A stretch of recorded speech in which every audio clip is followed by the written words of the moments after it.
Assalamualaikum warahmatullahi wabarakatuh. Perkenalkan, nama saya Rena Asari, NIM 210306074 dari Prodi Peternakan Universitas Sumatera Utara. Di sini saya akan menjelaskan bagaimana metabolisme mineral dan vitamin, dan praktikum bagaimana pengujian kadar dari vitamin C dalam buah dan pakan ternak atau leguminosa atau hemiselulasa. Di sini untuk yang part pertamanya saya akan menjelaskan, yaitu bagaimana mineral. Yang pertama, apa pengertian mineral dan fungsi mineral secara umum pada tubuh ternak. Yang pertama adalah dari konteks nutrisi. Suatu mineral adalah unsur kimia yang dibutuhkan sebagai nutrisi esensial oleh mikroorganisme untuk melakukan fungsi yang diperlukan untuk hidup. Mineral berasal dari bumi dan tidak diproduksi oleh makhluk hidup. Dan mineral dan tanaman mendapatkan mineralnya dari tanah. Secara umum, peran mineral adalah memelihara kondisi ionik dalam tubuh, memelihara keseimbangan dan asam basa dalam tubuh sebagai katalis berbagai reaksi biokimia pada tubuh, dan sebagai memproduksi hormon. Yang kedua, jelaskan fungsi mineral makro dan mikro pada ternak. Yang pertama, fungsi mineralnya itu makro. Kalau makro adalah tubuh, pengertiannya adalah tubuh membutuhkan banyak sekali, membutuhkan dalam jumlah banyak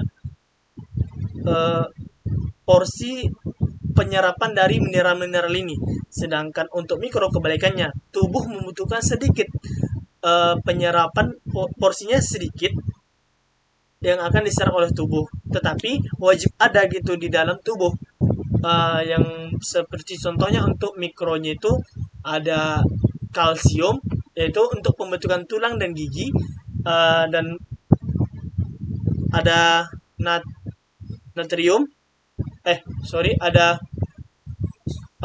fosfor, yaitu pembentukan tulang dan gigi, metabolisme energi, dan ada natrium, yaitu sebagai keseimbangan asam dan basa, dan ada klorin sebagai keseimbangan asam basa juga, dan ada kalium sebagai keseimbangan asam basa juga dan sebagai aktivator enzim. Ada magnesium, sama seperti kalsium, yaitu pembentukan tulang, dan aktivator enzim untuk metabolisme karbohidrat dan lemak. Dan ada mangan, yaitu aktivator enzim dan pembentuk tulang dan untuk pertumbuhan juga. Dan fungsi mineral mikro, yaitu porsinya sedikit yang dibutuhkan oleh tubuh.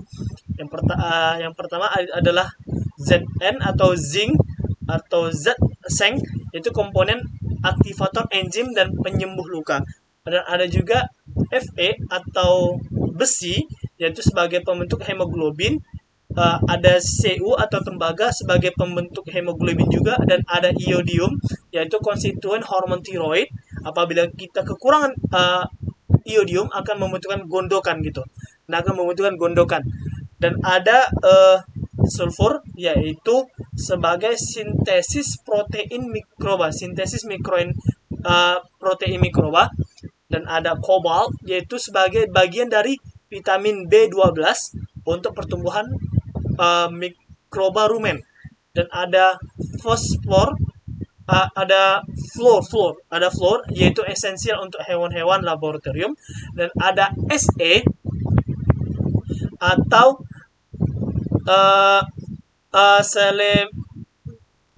atau selenium, yaitu sebagai metaloenzim dari enzim glutathione gitu. Mohon maaf. Dan ada Mo sebagian dari enzim yang berfungsi untuk oksidasi sulfat. Ya, selanjutnya vitamin. Vitamin adalah zat senyawa kimia yang dibutuhkan oleh tubuh, dan tugasnya itu adalah mengatur proses kegiatan tubuh vitamin juga berfungsi untuk pertumbuhan sel dan mengatur penggunaan makanan dan energi yang masuk ke dalam tubuh. Baik ya, seperti itu. Dan dia juga seperti mineral juga tidak bisa diproduksi dalam tubuh, melainkan kita memakannya atau mengkonsumsinya, sehingga kebutuhan akan nutrisi dan vitamin terpenuhi. Yang kedua, poin kedua adalah jelaskan sifat-sifat umum dari vitamin. Menurut dari sifat-sifatnya, vitamin dibagi menjadi dua. Yang pertama itu adalah vitamin yang larut dalam lemak, yaitu vitamin A, D, E, dan K, dan vitamin yang larut pada lemak, yaitu B kompleks dan vitamin C. Untuk vitamin A yang larut di dalam air, vitamin dalam lemak akan disimpan di dalam tubuh. Sedangkan vitamin yang larut dalam air tidak dapat disimpan di dalam tubuh. Untuk vitamin yang larut di dalam lemak, itu mempunyai peran tertentu di dalam tubuh.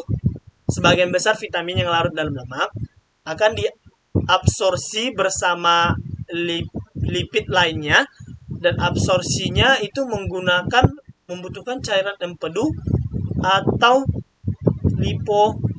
lipoprotein yang disimpan di berbagai jaringan tubuh dan biasanya dikeluarkan bersamaan dengan urin. Selanjutnya ada vitamin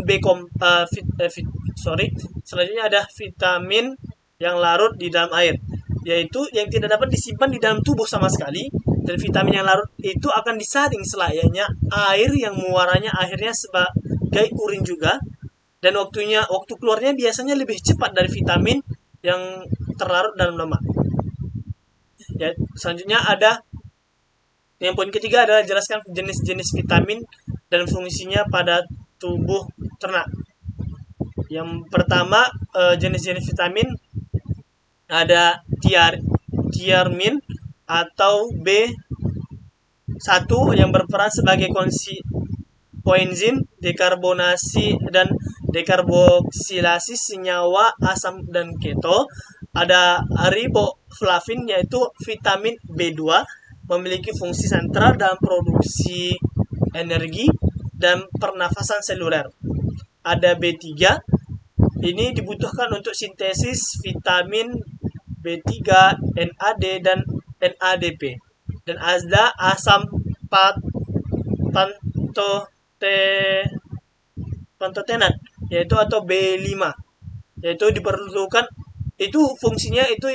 untuk sintesis koenzim A dan komponen asli carrier protein atau ACP.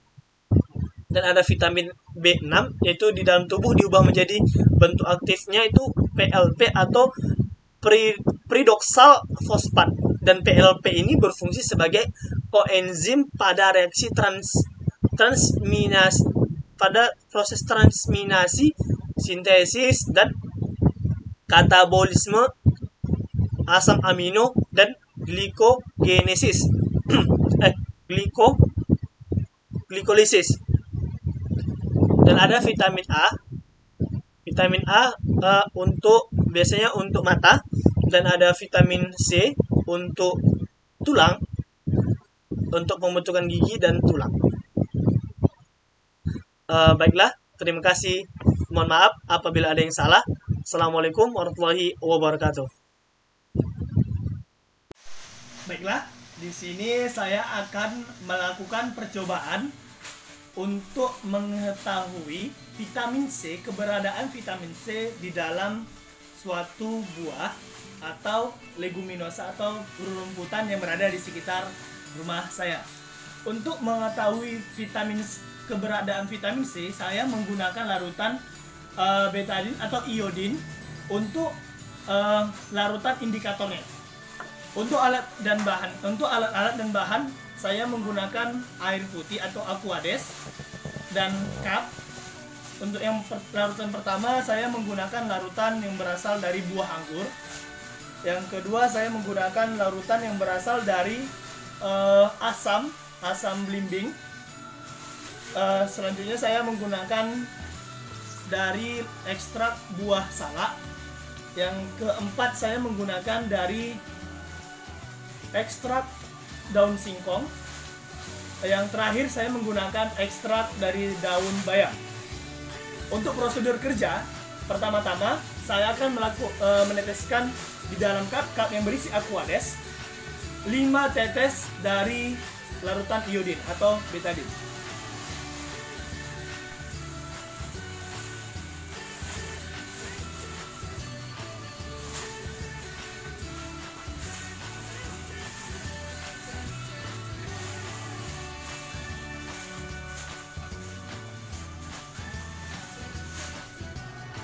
Baiklah, selanjutnya saya akan meletakkan atau mencampurkan larutan-larutan yang berisi ekstrak dari buah atau leguminosa kepada larutan yang berisi dengan iodin.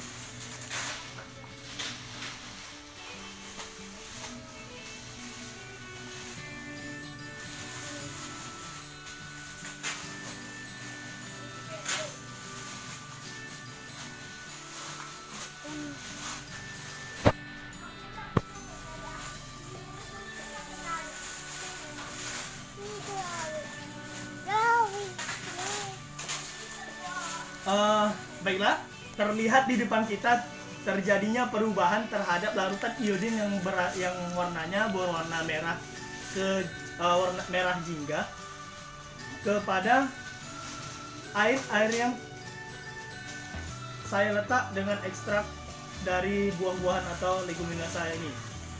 Yang pertama, ada larutan iodin yang bercampur dengan larutan anggur, ekstrak anggur. Yang kedua, larutan iodin yang bercampur dengan larutan dari buah asam belimbing.